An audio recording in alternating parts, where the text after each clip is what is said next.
नमस्कार मंडळी, आपण पाहत आहात दीपज्योती पब्लिसिटी. महाराष्ट्राचा बुलंद आवाज.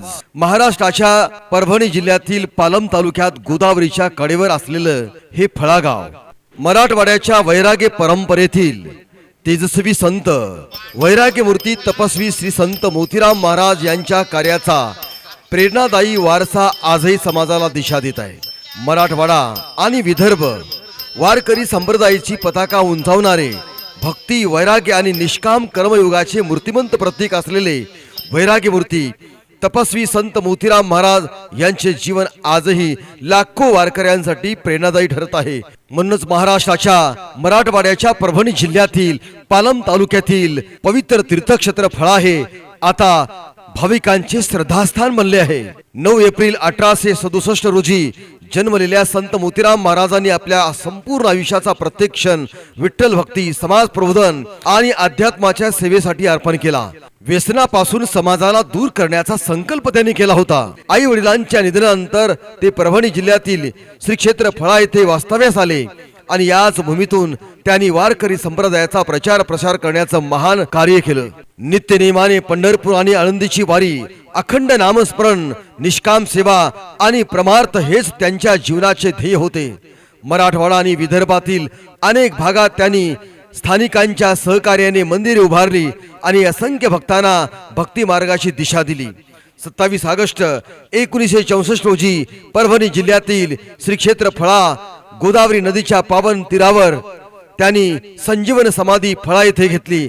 आज त्यांच्या समाधीस्थळी उभे असलेले भव्य दिव्य 3 मजली समाधी मंदिर लाखो भाविकांचे श्रद्धास्थान बनले आहे. याच ठिकाणी वारकरी संप्रदायाच्या संवर्धनासाठी वारकरी शिक्षण संस्था कार्यरत असून संतांच्या विचाराचा, भक्तीचा वारसा नव्या पिढीपर्यंत पोहोचण्याचे पवित्र कार्य सातत्याने सुरू आहे. दरवर्षी चैत्र शुद्ध पंचमी या दिवशी श्री संत मोतीराम महाराजांची जयंती आणि श्रावण वद्य पंचमी रोजी पुण्यतिथी मोठ्या भक्तिभावाने साजरी केली जाते. या निमित्ताने भव्य पालखी सोहळा, हरिनाम सप्ताह, कीर्तन, प्रवचन, भजन आणि धार्मिक कार्यक्रमाचे आयोजन केले जाते. हजारो वारकरी आणि भाविक या सोहळ्यात सहभागी होऊन संतांच्या चरणी कृतज्ञतेची वंदना अर्पण करतात. संत मोतीराम महाराजांनी दिलेली भक्ती, सेवा, समता आणि मानवतेचा संदेश आजच्या धावपळीच्या युगातही तितक्याच प्रेरणादायी आहे. त्यांच्या विचाराचा प्रकाश समाजाला सदैव नवी दिशा देत राहो, हीच खरी त्यांना अभिवादनाची भावना. महाराष्ट्राच्या परभणी जिल्ह्यातील पालम तालुक्यामध्ये भव्य तीर्थक्षेत्र आहे. श्री संत मोतीराम महाराज या देवस्थानामध्ये आज आषाढी वारीच्या निमित्तानं प्रचंड गर्दी झाली. खरं तर हे मिनी पंढरपूर म्हणून ओळखलं जातं. गंगेच्या आंघोळीबरोबर जसं लोकांना पवित्र स्थान मिळतं तसं इथं गोदावरी नदी आहे आणि या गोदावरीच्या अगदी तीर्थक्षेत्री हे देवस्थान आहे. आणि या ट्रस्टचे जे अध्यक्ष आहेत गिरधरलाल काकाणी, तर मी त्यांच्याशी थोडंसं विचारणार आहे की काकाणी सर, या ठिकाणी आज सध्या आषाढी वारीच्या निमित्तानं आपण ही जी देखरेख करताय, प्रचंड एवढी गर्दी झालेली आहे, याच्यावर कसं नेमकं नियंत्रण तुम्ही ठेवता? यामध्ये म्हणजे सगळ्यात वारकऱ्याचं बी सहकार्य एकदम चांगलं असतं. गावकरी मंडळी बी सगळी म्हणजे बरोबर राहते आणि ऑफिशियलमध्ये सगळ्या पोलीस ठाण्याचं, पालम पोलीस स्टेशनचं फार सहकार्य आहे. ते यांचं चोख बंदोबस्त आहे. भरपूर त्यांनी म्हणजे पाठविलेले आहेत.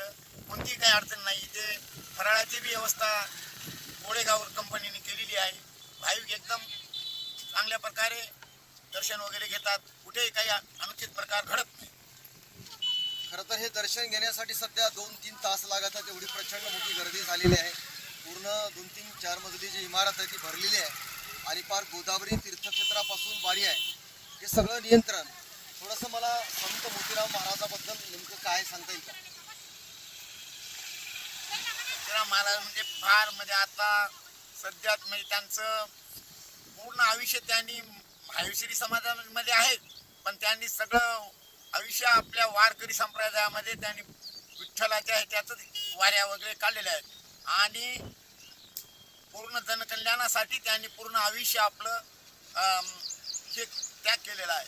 त्यांनी स्वतःची पूर्ण म्हणजे फार श्रीमंत होते तरी बी त्यांनी सगळं ते सोडून भाविकासाठी त्यांचं मुख्य म्हणजे काम भाविक भक्तांना देवा दर्शनामध्ये पंढरीमध्ये तुमचं त्यांना एक वळीनं, दुसरं म्हणजे अन्नदानाचं एक त्यांचं महत्त्व आहे, तिसरं म्हणजे त्यांनी व्यसनमुक्तीचा कार्यक्रम फार मोठा लागला त्यांना, म्हणजे व्यसनमुक्ती बिलकुल नाही. आणि त्यांनी बरेचसे असे चमत्कार दाखवलेले आहेत की एकदा तर त्यांनी भाविकाच्या आग्रस्तावर 2 जागी त्यांनी कीर्तन केलेलं होतं, तरी पण त्यांनी त्या दोन्ही जागी बी एकाच वेळेस एकाच टाइमला कीर्तन केलेलं आहे. हा एक मोठा चमत्कार होता.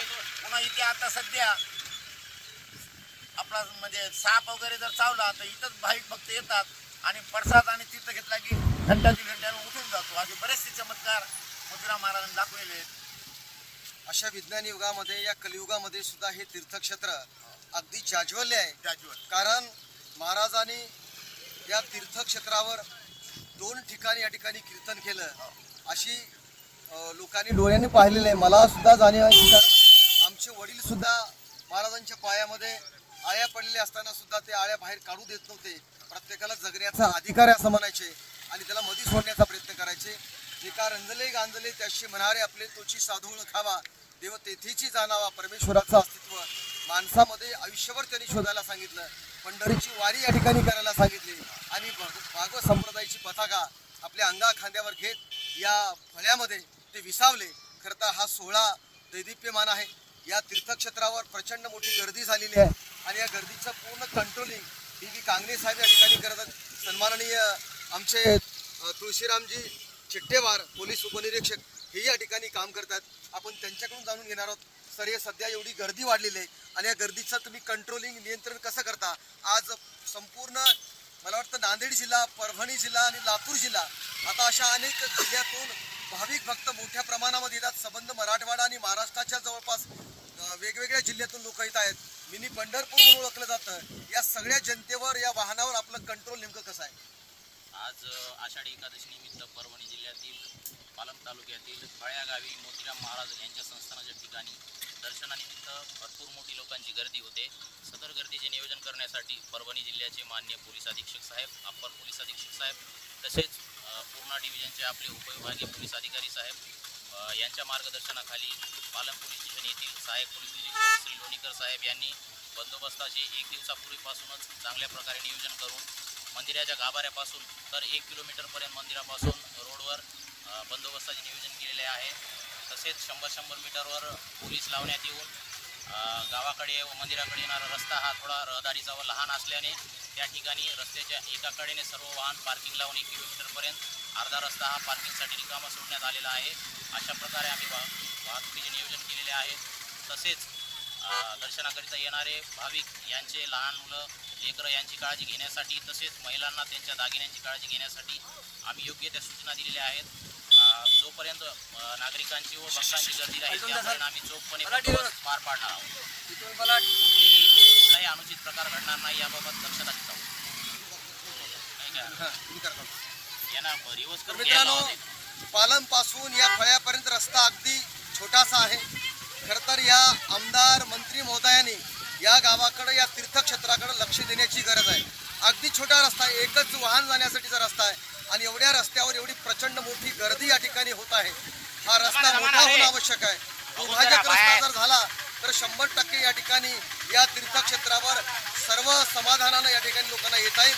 वाहनाची गर्दी वाढतली असताना हा रस्ता मोठा होणं गरजेचं आहे या ठिकाणी मला वाटतं. धन्यवाद. दीपज्योती पब्लिक शिक्षक, मी प्राध्यापक मारुती बुद्रुक पाटील, अहमदपूर, लातूर. धन्यवाद.